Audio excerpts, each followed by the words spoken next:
Hello, friends. This is my thoughts on MS Dhoni, the Untold story. So, before we begin, I must tell you that there may be some spoilers. So, please, if you don't want to hear them, switch off now. Right. So, let's start with the positive. So, what are the positives of this movie? Sushant Singh as Dhoni works really well, and so are the supporting cast, like the his first coach and the person who plays A.K. Ganguly and several other people. Almost all of the support staff have done a really good job. And so let's see what really worked for me. So even though there may have been a bit of dramatization, to see what all Dhoni has actually gone through to become what he is today is actually quite inspirational. While he has been portrayed as a calm and composed individual right from his childhood, the loss of a loved one seems to explain the way he deals with success and defeat on cricketing field.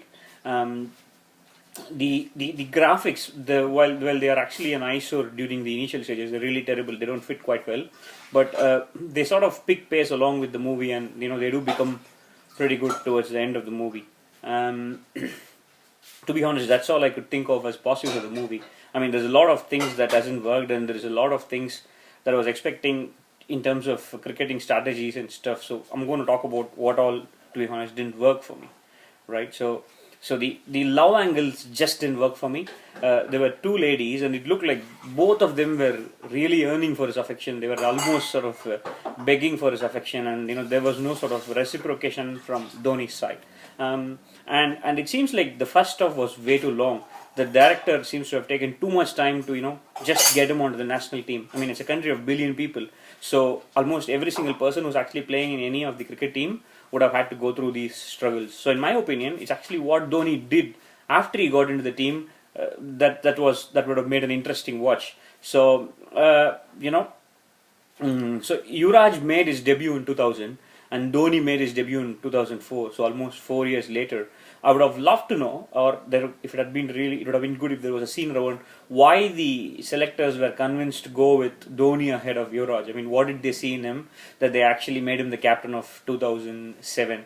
And I would have loved to know why Dhoni, chose certain bowlers over others in some crucial situations. For example, why Ishant in 2013 Champions Trophy. I mean, he was bowling really badly, but then he turned around, and there were some wickets on this over, and he won the match for us in the finals. And likewise, why Jahindran, why not Harbhajan in 2007 World Cup? I mean, it's those sort of things that I would have wanted to see in the movie. Also, in my opinion, 2011 World Cup final was actually pinnacle of Dhoni's achievements. But at the halfway time during that World Cup final, we all know. I mean, most of the cricket followers would have known a 275 on a World Cup final is as good as a 350 on a typical one day. So it would have been really interesting to know what Dhoni said or what he didn't say, what all transpired between the team members during the innings break at that time. I mean, there was no insight on what was going through on one of the most intelligent and shrewd Indian captains of all time. So what we are given with is almost just like highlights of important matches India won because of Dhoni. While that is definitely needed in parts to keep the momentum going, but I'm afraid for somebody who went in to understand what the great man was thinking, I mean, I must say it was a bit of a letdown for me. And if we go back to another thing called, if we go to the music, the music again was it was just bearable, just about bearable.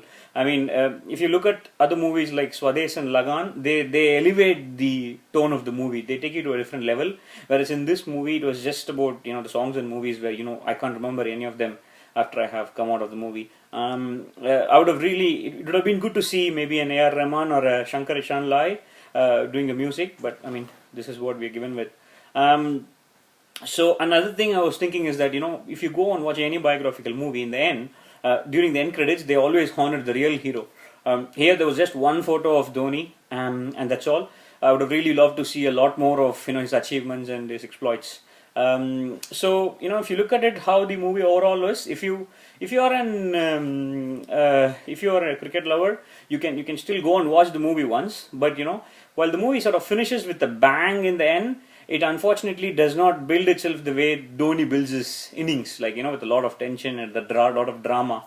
So that's it about That's about it from me. I'll see you with another review in the future. Bye.